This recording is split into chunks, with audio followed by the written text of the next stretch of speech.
Welcome to the silk petticoat making. Please hit subscribe, like, and hit that little bell icon so you can get updates when I make videos. I try pretty much to load every Monday so that there's something new. If you would like to make sure I can continue to bring you things, please consider donating to my Ko-fi account or joining me in Patreon. Thank you very much and enjoy. I have been wanting to make a red silk taffeta petticoat for quite some time. I had already ordered the fabric for this project when I found these pictures on the internet. This is a silk petticoat that is in the collection of Ella Spendley McLanahan in Pennsylvania. It is a women's petticoat from the late 19th to earliest 20th century. It is made from red silk taffeta, and it's got a 9.5 pleated hem, and it has hook and eye closures in the center back and a loop for hanging. I want to make a silk taffeta petticoat. I'm so excited about this. And I need it to be very similar to this petticoat. I've measured the length of the petticoat from the waistband all the way down to the bottom of the ruffle, and that is 76 centimeters. I'm sorry, 86 centimeters. And then what I did is I took my favorite yoke pattern ever, and I placed this on the petticoat at where the waist is, okay, like right here. And I started measuring this length at this point, and that is now 76 centimeters. And cut it from the waist at 76, or not at the waist, but I've measured down from the waist on the pattern. I've marked it, and I'm gonna cut that part down. That will give me some gathering around the yoke, a gathering into the yoke, just like I do my white petticoats, my regular cotton petticoats that go over my bloomers. And depending on how much fabric I have left over, should have enough, I'm hoping, to make a ruffled edge to go over. So this one, if you look at it, the ruffle is just attached to the bottom of this big piece. And I ended up putting a pleat or pin tuck in the hem to get it up off the ground enough. And I don't want to waste any of the silk taffeta. This stuff's expensive. So my hope is that I'm going to make a length of petticoat that's going to be exactly the right length. And I can always make the hem a little bit bigger. And then I want to go up about 5 or 6 inches and put a ruffle on. Join me on my journey, because that's what I'm doing.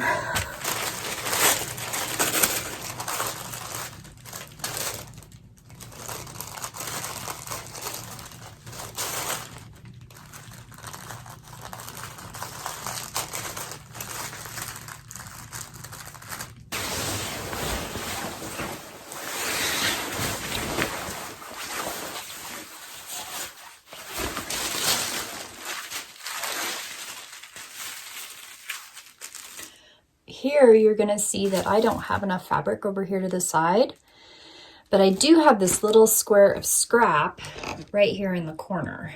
And what I'm going to attempt to do as you see me do this is I am going to draw out this pattern on the silk, and then I'm going to mark what piece I need, and I'm going to try to make a template over here with it.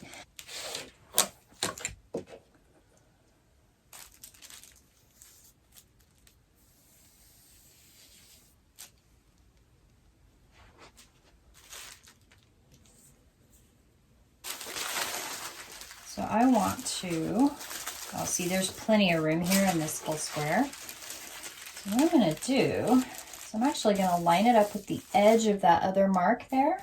So I have a straight edge. I'm going to weigh my pattern down. And then I'm going to use my ruler. I'm going to create this straight edge here and the rest of that curve. And this is piece 1, attach triangle, and this is attach to piece 1. Okay, that's pretty self-explanatory, right?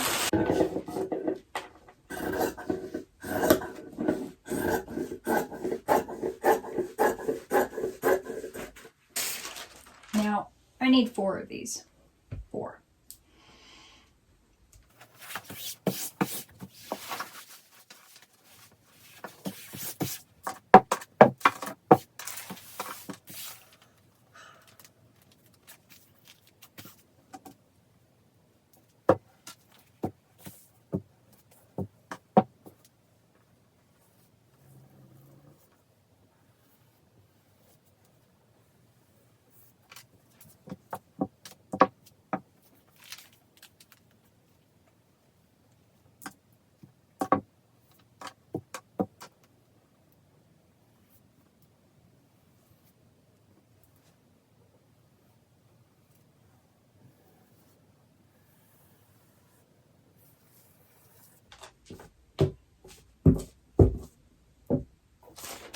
So now we have 4.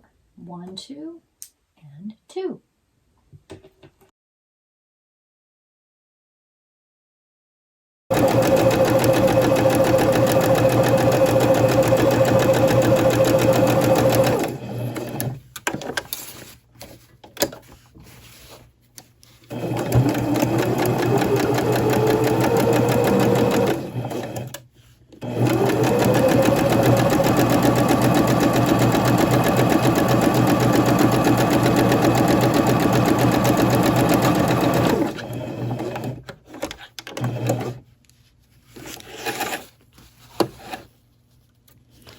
On this petticoat, I'm using a really tiny stitch. It's 1.5, almost 2, so 1 3/4, I guess. It's a really tiny stitch. There we go. I think that's better. Yep, I'm gonna go with that. Sew up the side. And I don't do this kind of French seam very often because I don't like the way it lays. So what I'm going to do is I'm going to do the normal French seam that I normally do, which is sewing it on the wrong side and then trimming one side of the seam, folding it over and sewing it down on the top. And you'll see what I mean because I'll show you. But I like that type of French seam better. They're both correct. You know, it's not that one is more correct than the other. I do need to trim this. I made the second mistake when I cut out my pattern. Again, I don't know what I was thinking, but you see where this doesn't line up? I didn't put a seam allowance on my little triangle when I cut it out yesterday. I don't know what I was thinking.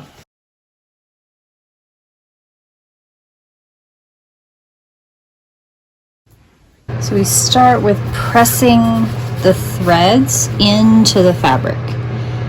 You notice I'm not rubbing it, I'm just pressing it lightly. I don't have it on a really high heat. So see this seam? It's been pressed. What we're gonna do is we're gonna cut one side of it down.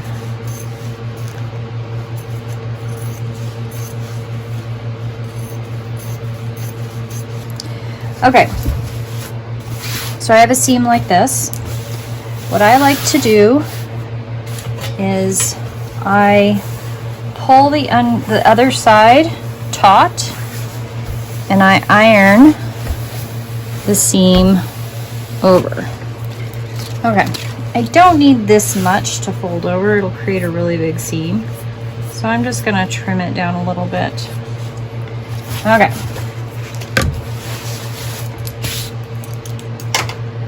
Iron it again. Now, what I like to do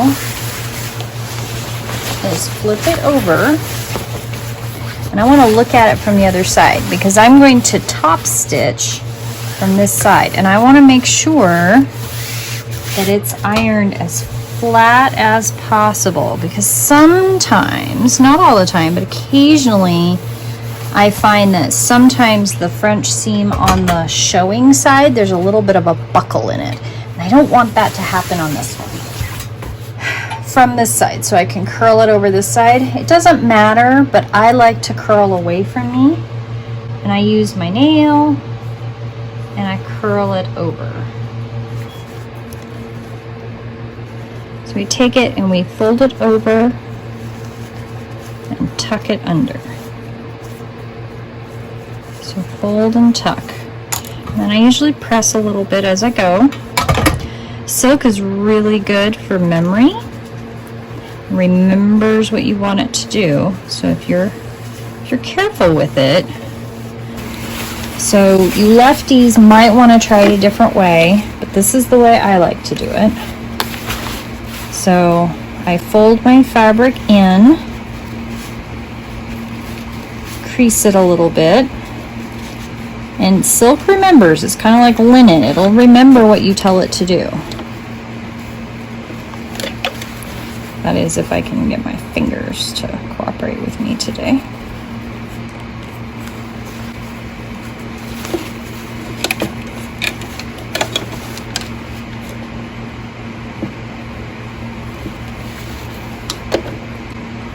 Now I want a small stitch on this because this is going to show on the outside.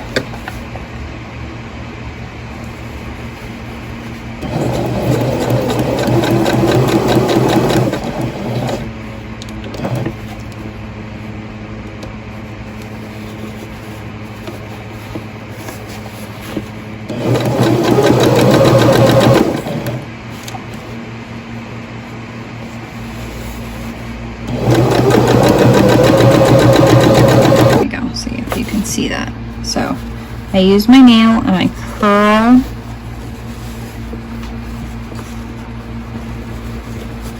curl the fabric in.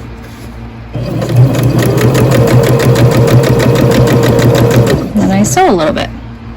So we have a really nice tidy seam there. Isn't that pretty?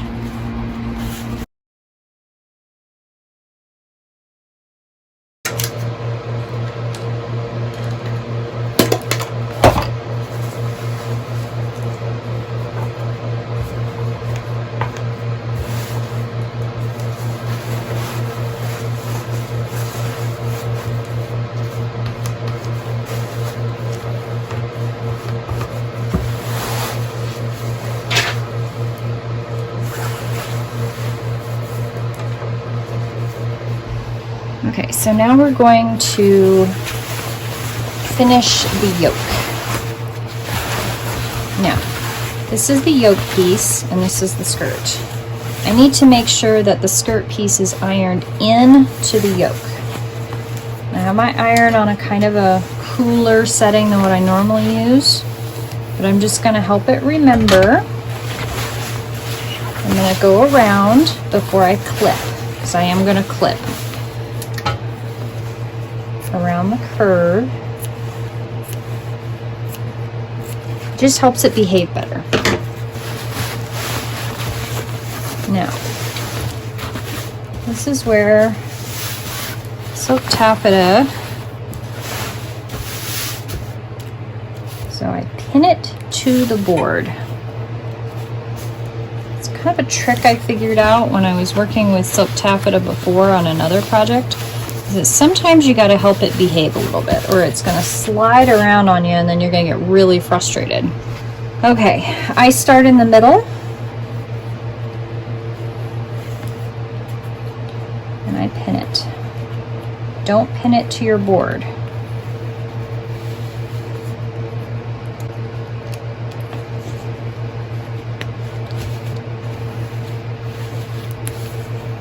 Now on the yoke, because I'm right-handed, I know that I'm actually not going to see this side when I sew. I'm going to sew from the outside.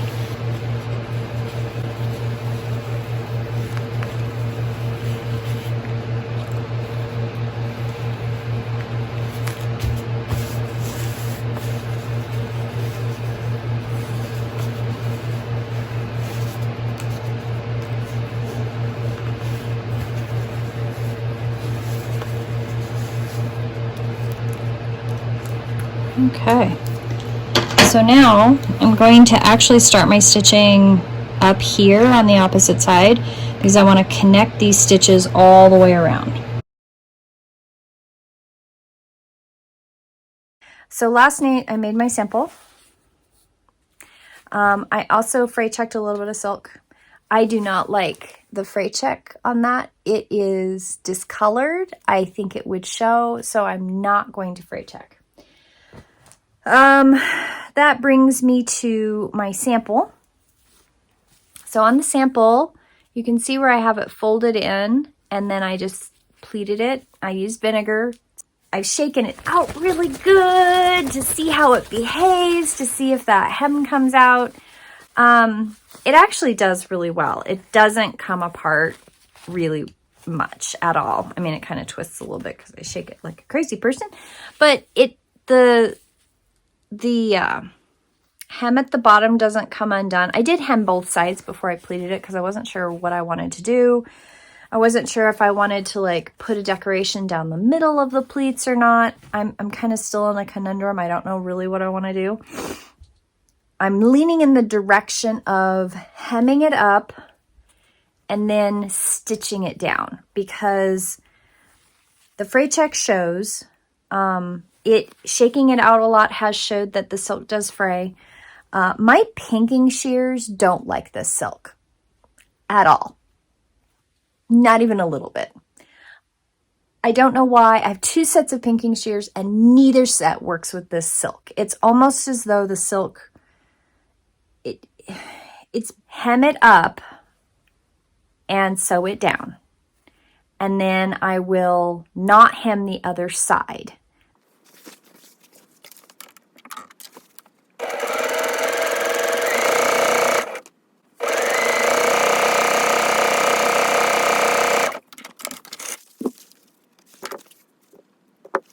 So what I'm doing here is I've decided to only iron one, and then I am folding it on the machine to try to get a tight hem.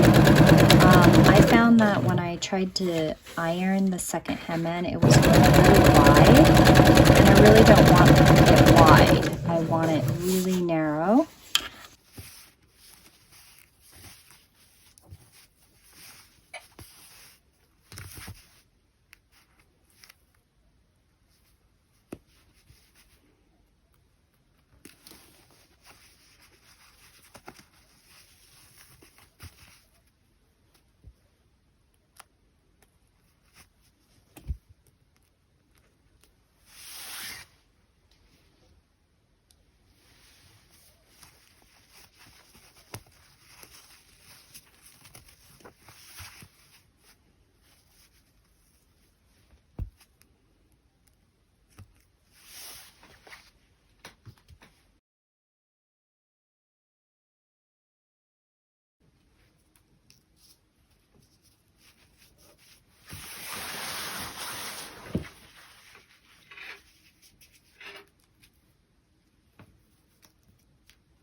I ended up putting this trim on. I had started and stopped with this. So I thought originally I was going to put the trim on, and then I changed my mind.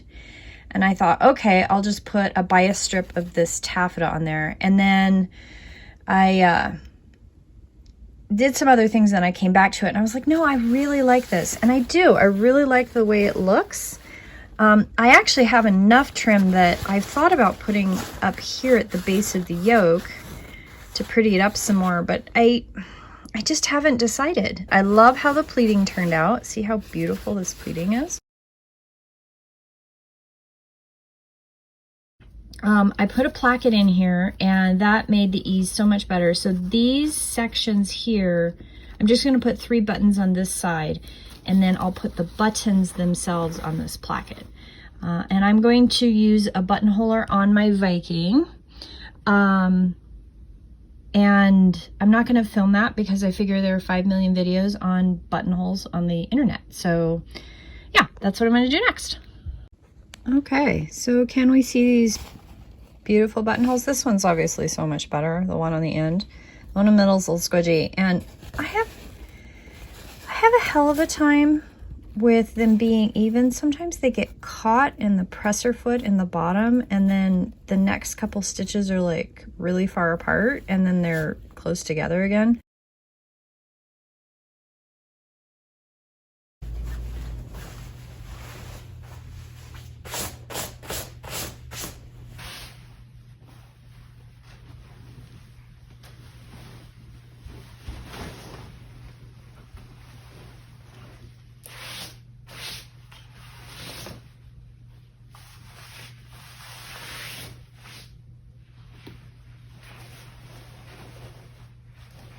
I hope you all enjoyed this video of making the silk petticoat.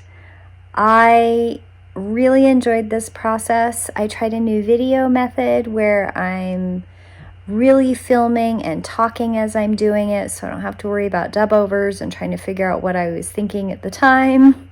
Something else that I wanted to make sure that y'all knew about is if you go over to my Patreon account and you become a paid subscriber, depending on the tier, you have access to 3 videos that are about an hour each, where there's a lot of stuff I cut out that isn't in this video. It helps me buy things like silk taffeta and be able to play with it and show you that process.